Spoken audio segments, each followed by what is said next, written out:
Mohammad Hasanada from mathemath.com. Let's start with question number 1 and first part of exercise number 4.4. The statement of this question is find the cube root of 8, minus 8, 27, minus 27 and 64. अब ये हमारे पास 5 elements यहाँ पे given है जिनके हमने cube roots को find out करना है। हमने क्यूब रूट किसी का भी फाइंड आउट करना हो तो सबसे पहले हम ये सपोज कर लेते हैं कि वो एक्स क्यूब के इक्वल है।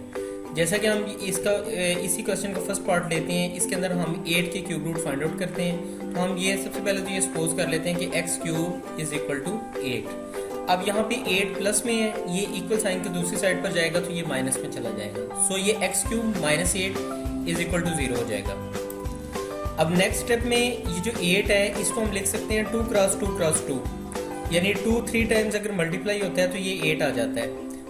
अब ये क्योंकि 2 3 टाइम्स है इसलिए हम इसे 2 की पावर 3 भी लिख सकते हैं। सो ये हमारे पास आ गया एक्स क्यूब माइनस 2 का क्यूब। अब आप इसे ये फर्स्ट कर लें कि ये a है ये b है, तो ये हमारे पास आ जाएगा a का क्यूब माइनस यहाँ पे b का क्यूब। तो अगर a cube minus b cube हो तो उसका फार्मूला होता है a minus B into A square plus A B minus B square. तो इस फार्मूला की रूह से हम इस क्वेश्चन को आगे प्रोसीड करते हैं। तो इस फार्मूला में कुछ होगा ये कि यहाँ पे a cube minus B cube है, that is equal to a minus B. यहाँ पे सबसे पहले a माइनस बी है, a है हमारे पास x और b है हमारे पास यहाँ पे 2, तो ये हमारे पास आ जाएगा x माइनस 2। इसके बाद है a स्केयर, तो ये आ जाएगा x का स्केयर। फिर इसके बाद है a b, तो ये आ जाएगा 2x, यानी a और b मल्टीप्लाई हो गए तो ये 2x आ गया। इसके बाद b का स्केयर है तो ये 2 का स्केयर आ जाएगा।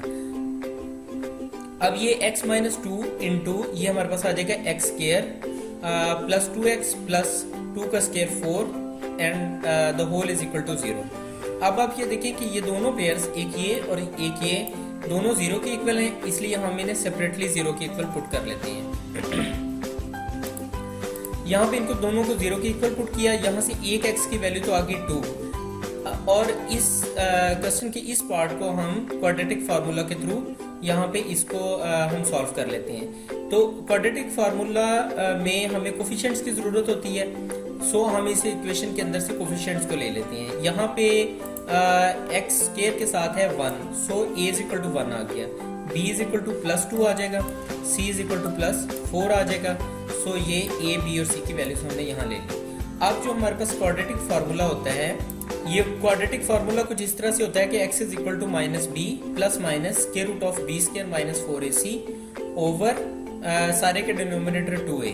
अब जहाँ पे a b और c आ रहे हैं इस फार्मूला में, उनमें हम a b और c की वैल्यूज को सब्स्टिट्यूट कर देते हैं। जैसे कि यहाँ पे माइनस b है तो यहाँ पे आ जाएगा माइनस b की जगह पे 2 आ जाएगा, प्लस माइनस इसके बाद है यहाँ पे b स्क्वायर, तो ये 2 का स्क्वायर आ जाएगा, माइनस फिर यहाँ पे फार्मूला वाला माइनस इंटू यहाँ पे हमारे पास आ जाएगा 4 इंटू ए हमारे पास है 1 और c हमारे पास है यहाँ पे 4 और सारे के डिनोमिनेटर में आ जाएगा 2a यानी 2 इंटू 1। अब ये हमारे पास आ जाएगा माइनस 2 प्लस माइनस 2 का स्क्वायर हमारे पास 4 आ जाएगा, 4 मल्टीप्लाइड बाई 4 16 आ गया, ओवर सारे के डिनोमिनेटर यहाँ पे 2 आ जाएगा।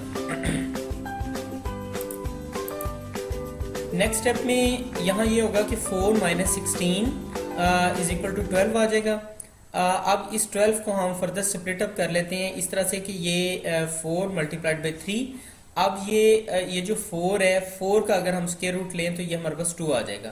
तो ये माइनस 2 प्लस माइनस यहाँ पे हमारे पास 2 square root of minus 3 over सारे का डिनोमिनेटर यहाँ पे हमारे पास 2 आ जाएगा।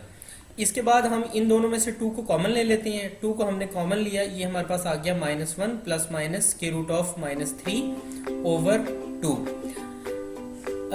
नेक्स्ट यहाँ पे x इज इक्वल टू आ जाएगा 2 इंटू, अब ये माइनस 1 प्लस माइनस ये जो यहाँ पे स्क्वायर रूट ऑफ माइनस 3 था, इसको हम लिख सकते हैं 3 का स्क्वायर रूट इंटू माइनस 1 का स्क्वायर रूट, यानी ये एक्चुअली माइनस 3 है तो इसको हम माइनस 1 मल्टीप्लाइड बाई 3 भी लिख सकते हैं, क्योंकि माइनस 1 मल्टीप्लाइड बाई 3 भी माइनस 1 ही होता है। नेक्स्ट स्टेप में हमने इस क्योंकि स्क्वायर रूट 3 पर भी है और माइनस 1 पे भी है, सो हमने स्क्वायर रूट को सेपरेट अप कर लिया कि 3 पर भी रख लिया और यहाँ पे माइनस 1 पे भी स्क्वायर रूट को पुट कर दिया।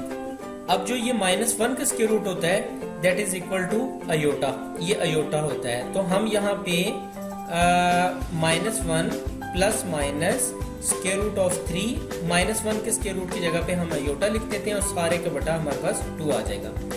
अब अगर आप देखें तो ये आपको अंदाजा हो रहा होगा कि ये x is equal to 2 into यहाँ पे हमारे पास आ रहा है -1 प्लस, ये प्लस माइनस है ना, एक दफा हम इसको प्लस में लिख लेते हैं, एक दफा हम इसको माइनस में लिख लेते हैं, यानी -1 plus square root of 3 iota by 2 और फिर 2 into -1 minus square root of 3 iota by 2। अब अगर हम हमारे पास एक चीज बाय डिफॉल्ट गिवन है कि अगर हम ओमेगा के क्यूब पुट करें 1 के इक्वल, तो यहाँ पे हमारे पास इसके जो रूट्स निकलते हैं ये ओमेगा और ओमेगा स्क्वायर के बराबर ये वैल्यूज आती हैं -1 plus square root of 3 iota by 2। आप इसको याद रख लें, ये आपको याद रखना पड़ेगा क्योंकि ये वैल्यूज आगे काफी सारे क्वेश्चंस में हम यूज करते रहेंगे। तो यहाँ पे -1 plus square root of 3 iota by 2, अगर किसी जगह ये आ जाए तो उसकी जगह पे हम ओमेगा पुट कर सकते हैं। और सिर्फ इसके अंदर और इसमें डिफरेंस ये है कि यहाँ पे -1 प्लस में है, यहाँ पे -1 minus square root of 3 iota by 2, यानी अगर किसी जगह यहाँ पे प्लस आ रहा है और यहाँ पे माइनस आ रहा है, अगर माइनस आए तो हम ओमेगा स्क्वायर रखेंगे, अगर प्लस आए तो हम ओमेगा रखेंगे। तो अगर आप यहाँ देखें तो यहाँ भी यही सिचुएशन आ रही है कि -1 plus square root of 3 iota by 2, अब ये है प्लस में, इसलिए हम इसको यहाँ पे x के साथ यहाँ आ जाएगा 2। अब ये प्लस वाले की जगह पे हम लिख सकते हैं, देखें -1 plus square root of 3 iota by 2 is equal to omega, तो ये हमारे पास आ जाएगा 2 ओमेगा, और यहाँ पे है ये माइनस में, सो ये हमारे पास आ जाएगा 2 ओमेगा स्क्वायर। सो x की 2 वैल्यूज आ गई, सॉरी x की 3 वैल्यूज आ गई। एक तो हम ऑलरेडी ऊपर हमने कैलकुलेट की थी, ये वैल्यू थी हमारे पास 2, ये x की एक वैल्यू 2 निकली, और इसका यानी x का एक रूट 2 आ गया, बाकी इसके 2 रूट्स जो हैं एक 2 ओमेगा और एक 2 ओमेगा स्क्वायर आ गए। सो इसका solution set 2 omega and 2 omega square आ गया। इसके साथ ही क्वेश्चन नंबर 1 का फर्स्ट पार्ट कंप्लीट हो गया है। अगर आपको इसमें कोई कंफ्यूजन है तो आप हमसे कांटेक्ट करें, हमारे यूट्यूब चैनल अवेलेबल है, आप उसे सब्सक्राइब करें ताकि हमारी लेटेस्ट वीडियोस और अपडेट्स आपको मिलती रहें। Thanks for watching मैथ्स.com।